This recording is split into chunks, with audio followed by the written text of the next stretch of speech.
Horses out, we have Love You by Heart past the begin. Roadmaster in between horses, moving a body outside. Is Hey Jude, Long No Sock, Sort of War is racing in paper. Then comes Masaganang Ani, Queen Maker, Lucky Lorky, Pagano, and Secret. Up the west is the early Twitter.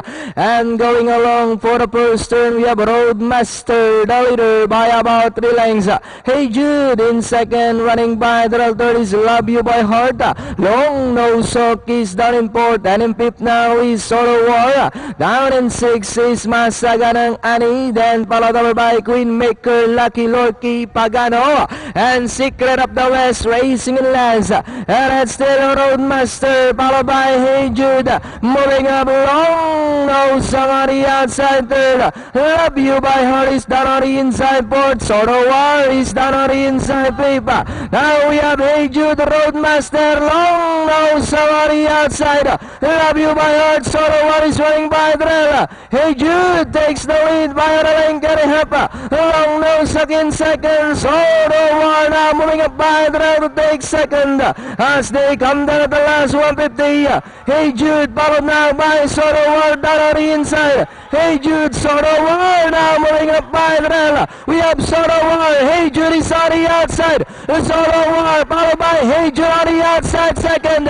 Solo War, Hey Jude is on the outside. Solo War, Hey Jude handling the finish line. It's Solo War, Hey Jude. Then comes Lucky Lorky, number 7, Long No Sock. Queen Maker, yung pang-lima. Anyway, 5827. Manila Horsepower Sunday sa inyong lahat. Bayang karilista, kumusta kayo lahat dyan? Unang karera pa lang, Boss Ding. Mukhang nagkadehadohan kaagad. At sa ika-6 na pagkakataon po ay nagdiriwang muli ang Manila Horsepower Organization. Saan pa, kundi dito sa paborito naming karerahan, sa San Lazaro Leisure and Business Park.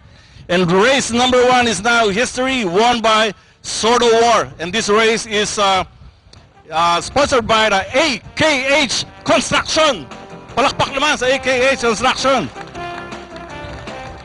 Sama natin si Mr. Bobby Mijares, Roberto Coloma, Chris Pereras, Ed Marquez, and Miss Liza Antonio, ang mga nagkagandahang lalaki ng AKH Construction.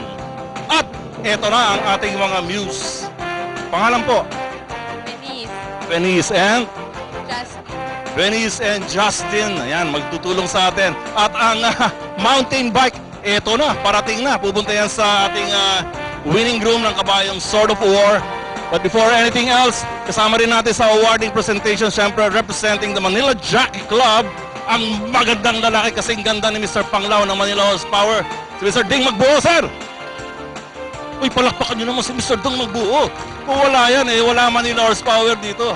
At saka si Ma'am Cecil Villanueva po. Yan, alright. Shy type siya, ayaw niya muna magpa-camera. Alright, tawagin natin ang representative ng Dehadong Sword of War. Nasaan siya? Sino po ang representative ng kabayang Sword of War? Ito. Halika dito, pare. Halika. Ano pangalan? Ano pangalan? Alalayan mo agad, alalayan mo.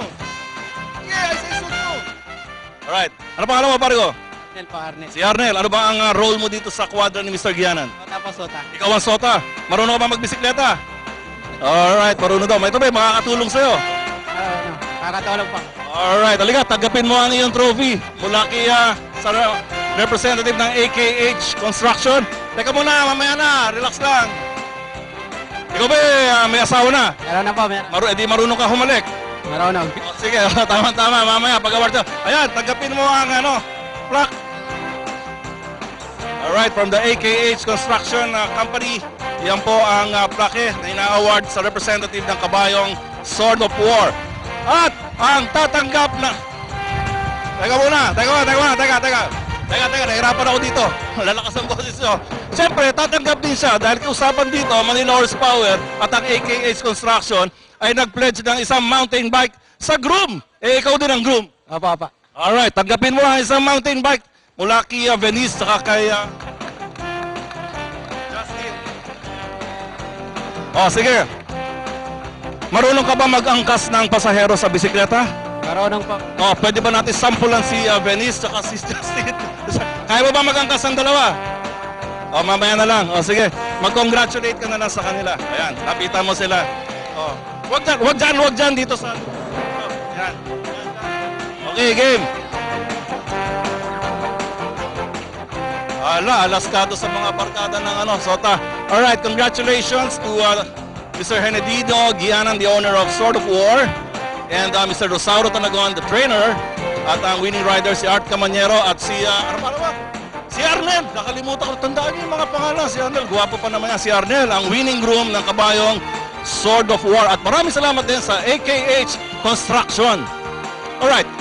Bayang Karerista, hindi pa tayo tapos ha. Yung susunod na karera, yung Rick Aquino Exercise Riders Cup, ang premyo po niyan, may yung exercise rider ay tatanggap na isang plaque, isang mountain bike, isang t-shirt na Manila Horsepower at 5,000 pesos.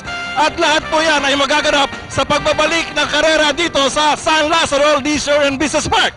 Alright, magkita-kita tayo, mamaya ulit.